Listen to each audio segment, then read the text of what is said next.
ইদানিং নেটে প্রবেশ করলেই কাপড় ব্লগের ছড়াছড়ি দিন দিন এটি বেড়েই চলেছে। এ থেকে পরিত্রাণ উপায় কি? দেখুন, যাদের মোবাইলে এগুলো আসে, যে পেজ, যে আইডি, যে আপনার গ্রুপ থেকে আসে, সেগুলো আনফলো করেন, সেগুলো ব্লক করেন, সেগুলো থেকে আপনি বেরিয়ে আসার চেষ্টা করেন। এটা খুব সহজ, প্রয়োজনের মধ্যে সহযোগিতা নিতে পারেন।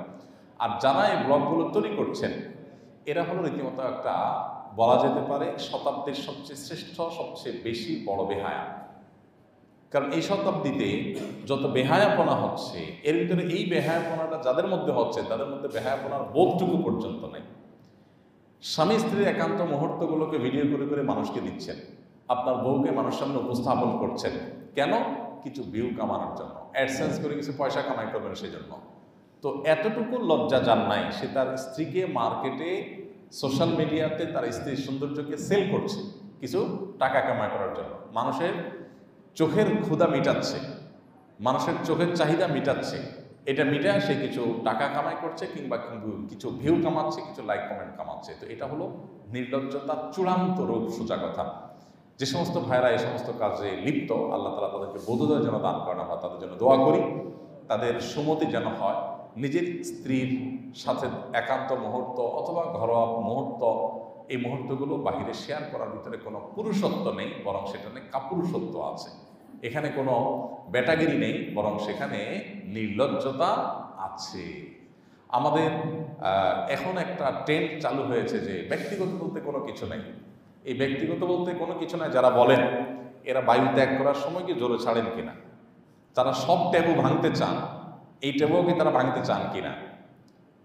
মানুষ আপনার ওয়াশরুম করে নির্জন জায়গায়, এরা চাইলে সেখানে ওয়াল তুলে গ্লাস লাগিয়ে দিতে পারে, যাতে চারপাশ থেকে দেখা যায়।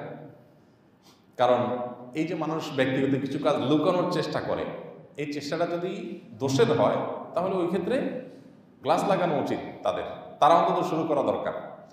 তো বোঝা গেল যে তারাও সব ক্ষেত্রে সব ট্যাবু ভাঙতে চান না। তো স্বামী স্ত্রীর ঘরোয়া আলাপ সালাপ, ঘরোয়া বিষয়গুলোকে লোকচক্ষুর সামনে নিয়ে আসার ভিতরে কোনো ব্যাটাগিরি নাই, আছে নির্লজ্জতা। এখান থেকে সমাজের ভালো কিছু বয়ে আনবে না, মন্দ কিছু ছাড়া। আল্লাহ তাআলা আমাদেরকে বোঝার তৌফিক দান করুন। আমরা সকলে জানি, কোকা-কোলা সরাসরি ইসরায়েলকে অর্থ সহায়তা করে। সব কিছু জেনেও যদি কোনো মুসলমান এই পণ্য ক্রয় বিক্রয় হতে বিরত না থাকে, তাহলে কি সে কোনো ধরনের গুনাহ করলো, বা তার পরকালে শাস্তি হবে কিনা? যে সমস্ত কোম্পানি পরিষ্কারভাবে মুসলমানদের বিরুদ্ধে কাজ করছে, অথবা মুসলমানদের নিধন যজ্ঞে, মুসলমানদের গণহত্যা, নিরপরাধ মানুষকে গণহত্যার জন্য যারা বিভিন্নভাবে ভূমিকা তারা রাখছে, সেটা অর্থ দিয়ে হোক, ফান্ড দিয়ে হোক, অথবা নৈতিকভাবে সমর্থন করে হোক, এরকম কোনো ভূমিকা যদি অবতীর্ণ হয় যেই কোনো কোম্পানি, তাহলে সেক্ষেত্রে তাদের সুবিধা দেওয়া হারাম। তাদেরকে সুবিধা দেওয়া বা তাদেরকে সুযোগ দেওয়া, তাদের পণ্য কিনে তাদেরকে আপনি সুবিধা দিলেন, এই পণ্যের লভ্যাংশ তারা পেয়ে অপকর্ম করবে বা তাদের শক্তি বাড়াবে, ফেস ভ্যালু তাদের বাড়বে। তো এইটাতে আপনার ভূমিকা রাখার সুযোগ নাই। এটা আপনার নৈতিকভাবে আপনার এই কাজটি করা উচিত না। আল্লাহর কাছে এর জন্য আপনার দায় থেকে যেতে পারে যদি আপনি জেনে শুনে এরকম করেন। একটা হলো যে না, আমি তাদের ভূমিকা পরিষ্কারভাবে আমার জানা নাই, অজান্তে করেছি, সেটা ভিন্ন বিষয়। কিন্তু আমার কাছে যদি পরিষ্কার হয়ে যায় যে এদের ভূমিকাটা কি, তাহলে আর সেখানে আমাদের কোনো প্রকার মদদ, পরোক্ষ মদতও যদি হয়, তাহলে সেটার জন্য আমাদেরকে দায়ী হতে হবে। আল্লাহ বলেছেন, ওয়ালা তাআওয়ানু আলাল ইসমি ওয়াল উদওয়ান, পাপ এবং সীমালঙ্ঘনের কাজে তোমরা একে অন্যের সহযোগী হইও না। এই যে কোকা-কোলার কথা বলছেন, সম্প্রতি তাদের যে অ্যাডভার্টাইজমেন্টের পরে আবার আলোচনাটা নতুন করে উঠে আসলো, সেই অ্যাডভার্টাইজমেন্টে আপনারা লক্ষ্য করেছেন, তারা কিন্তু বারবার করে বিভিন্নভাবে বোঝানোর চেষ্টা করতেছিল যে এটা ইসরায়েলের পণ্য না, এটা তারা বোঝার চেষ্টা করতেছিল। এবং নামটা তো ডাইরেক্ট নিতে পারে না, ঘুরে ফিরে ওই জায়গার না, এই জায়গার না।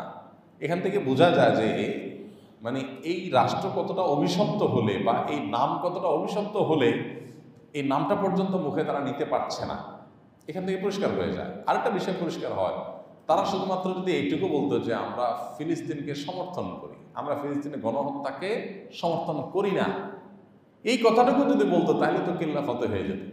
কিন্তু এত কথা বলতে পারলো, আসল কথা বলতে পারলো না। এখান থেকে বোঝাই যায় যে তারা এই গণহত্যার ব্যাপারে তাদের সমর্থন আছে। যদি সমর্থন না থাকতো তাহলে তার বিরুদ্ধে অভিযুক্ত সেটা তো তারা এটা অস্বীকার করলেই পারতো যে আমরা এই গণহত্যাকে সমর্থন করি না বা কোনোভাবে আমরা সহায়তা করি না, এখানে অন্যায়ের সাথে আমরা নাই, বলতে পারতো। সেটা না বলাটা পরিষ্কার করেছে যে তাদের ডাল মে কুচ কালা নেই পুরাই কালা হয়। বুঝা যাচ্ছে কথা? আমাদের বাসা বাড়িগুলো শুধুমাত্র এই কোকা কোলাই না, বহু ইহুদি পণ্য আছে যেগুলো আমাদের বাসা বাড়িতে ভরা। আমি কম কোয়ালিটির জিনিস কিনবো, বেশি দাম দিয়ে তুলনামূলক এর চাইতে খারাপ জিনিস কিনবো, তারপর এই জিনিস কিনবো না। তাহলে আমার এই যে স্যাক্রিফাইস হলো, এই যে আমি বেশি দাম দিয়ে কিনলাম, এই যে আমি কোয়ালিটি কম জিনিস নিলাম, কম কোয়ালিটির জিনিস নিলাম, এটার কারণে আল্লাহর কাছে বিনিময় পাওয়া যাবে ইনশাআল্লাহ।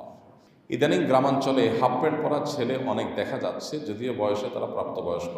ইসলামের আলোকে বয়স্ক মানুষদের হাফ প্যান্ট পরে জনসম্মুখে ঘুরে বেড়ানোর বিধান কি? এটা পরিষ্কারভাবে হারাম কাজ ভাই। আমাদের তরুণদের মধ্যে পশ্চিমাদের অন্ধ অনুকরণের যে একটা প্রবণতা দেখা যাচ্ছে, যে পশ্চিমারা যেরকম করে এরকম করতে হবে। আমাদের এই অঞ্চলে মানুষ লুঙ্গি পরে, এখন আমাদের তরুণ সমাজের একটা বড় অংশ আছে এরা জীবনে লুঙ্গি পরে না, তারা শুধু প্যান্ট পরবে, ওই চুঙ্গা ছাড়া কিছু পরবে না। তারা হয় হাফ চুঙ্গা পরবে আর নাহলে ফুল চুঙ্গা পরবে, মানে চুঙ্গাই পরবে সব অবস্থায়, কিন্তু তারা কোনো অবস্থাতে লুঙ্গি পরবে না। লুঙ্গি পরার ভিতরে কোনো সওয়াব আছে গুনাহ আছে আমি সেটা বলছি না, আমি বলছি যে বিদেশি সংস্কৃতি, বিশেষ করে পশ্চিমাদের সংস্কৃতি জোর করে পুশ করানো হচ্ছে এদেশে। এবং তার একটা উৎকৃষ্ট উদাহরণ হলো এটা, যে আমাদের তরুণদের কিশোরদের আজকাল দেখা যাচ্ছে যে তারা প্যান্ট তো পরছে হাফ প্যান্ট পরছে, এবং হাফ প্যান্ট পরে নির্লজ্জের মধ্যে ঘুরে বেড়াচ্ছে। এই নির্লজ্জতাটাই বাচ্চাকে কিশোর গাঙের দিকে নিয়ে যাচ্ছে। যে কিশোর তার বাবা মায়ের দিকে মুখ তুলে তাকাতে তার ভিতরে জড়তা কাজ করত, যে কিশোর সিনিয়র মানুষকে, বড় ভাইকে দেখে সালাম দিয়ে বিনয় প্রকাশ করার কথা ছিল, সেই যুবক বাপের বয়সে মানুষের গায়ে হাত তুলতে পারছে যখন সে কিশোর গায়ের সদস্য হচ্ছে। এই নির্লজ্জতা শুরু করতে গিয়ে এই সাংস্কৃতিক আগ্রাসনগুলোর শিকার হয়ে সে এখান থেকে তার নির্লজ্জতা শুরু করেছে, সে নিজেও টের পায় নাই। কারণ নিজের রান, নিজের হাঁটু এগুলো মানুষের সামনে প্রদর্শন করা এটা লজ্জাহীনতার প্রকাশ, আর এগুলোকে ঢাকার চেষ্টা করা এটা লাজুকতার প্রকাশ।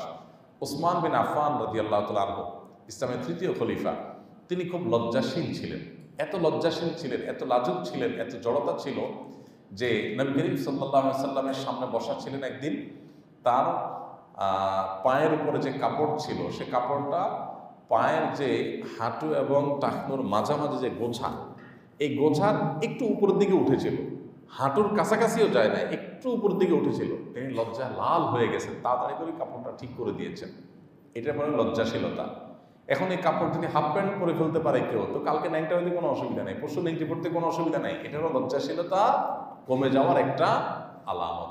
বাবা মার উচিত সন্তানদেরকে দ্বীনের সঠিক দীক্ষাটা দেওয়া, যাতে করে তারা বকে না যায়। এই লজ্জা যখন ভাঙবে, সে বাবার মতো মানুষের গায়ে হাত দিতে, কিশোর গ্যাংয়ের সদস্য হতে, সন্ত্রাসী হতে, মাদকের দিকে হাত বাড়াতে সে কার্পণ্য করবে না।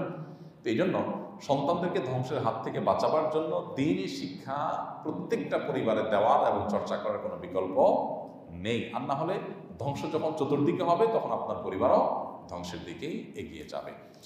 আমার আপন সহোদর ভাই সুদের উপরে অর্থ লগ্নি দান করে এবং এটাই তার একমাত্র পেশা। তার বাড়িতে দাওয়াত খাওয়া এবং তার ক্রয় করা ফল ফলাদি আমার জন্য ভোগ করা হালাল হবে কিনা? ভাই হোক আর যিনি হোক না কেন, যদি তার উপার্জনের একমাত্র সোর্স হারাম হয়, আর কোনো হালাল উপার্জনের কোনো ওয়ে তার না থাকে, তাহলে তিনি ওই তার হারাম উপার্জন থেকে আপনাকে কোনো আপ্যায়ন করলে, কোনো হাদিয়া দিলে সেটা আপনার জন্য গ্রহণ করা, ভোগ করা জায়েজ হবে না। এখন প্রশ্ন হলো যে যদি আমি এটা না করি তাহলে সেক্ষেত্রে তার সাথে সম্পর্ক নষ্ট হবে, ভুল বুঝাবুঝি তৈরি হবে, তাহলে আমি কি করব? এর উত্তর হলো, প্রথমত আপনি চেষ্টা করবেন তাকে বোঝানোর, আপনার বিপত্তির জায়গাটা তাকে পরিষ্কার করার, যে তোমার প্রতি আমার কোনো বিশেষ কোনো বিদ্বেষ নেই, দুঃখ নেই, শত্রুতা নেই ব্যক্তিগত পর্যায়ে, বরং এটি হারাম হওয়ার কারণে আমি নিতে পারছি না, আমার অপরাগতার জায়গাটা এখানে। যদি সেরকম আন্ডারস্ট্যান্ডিং থাকে তাহলে বোঝানো তাকে, তাতে দুইটা জিনিস হবে। বিনয়ের সাথে সুন্দর করে বোঝাইলে নিজের অপরাগতাটা প্রকাশ পাবে, তিনি ভুল ধারণা থেকে সরে আসবেন। দ্বিতীয়ত তাকে একটা দাওয়াত দেওয়া হয়ে যাবে যেন সে হারাম থেকে সরে আসে। আর যদি এরকম পরিস্থিতি না থাকে এবং এমন পরিবেশ হয় যে এখানে আসলে কোনোভাবে ডিনাই করা যায় নাই, বাধ্য হয়েছেন গ্রহণ করতে, তাহলে সেক্ষেত্রে উপঢৌকন হলে সেটা গ্রহণ করে সওয়াবের নিয়ত করা ছাড়া কাউকে দান করে দিবেন, নিজে ভোগ করবেন না। আর খাওয়া দাওয়া হলে যথাসম্ভব সেটা আপনাকে অ্যাভয়েড করতেই হবে।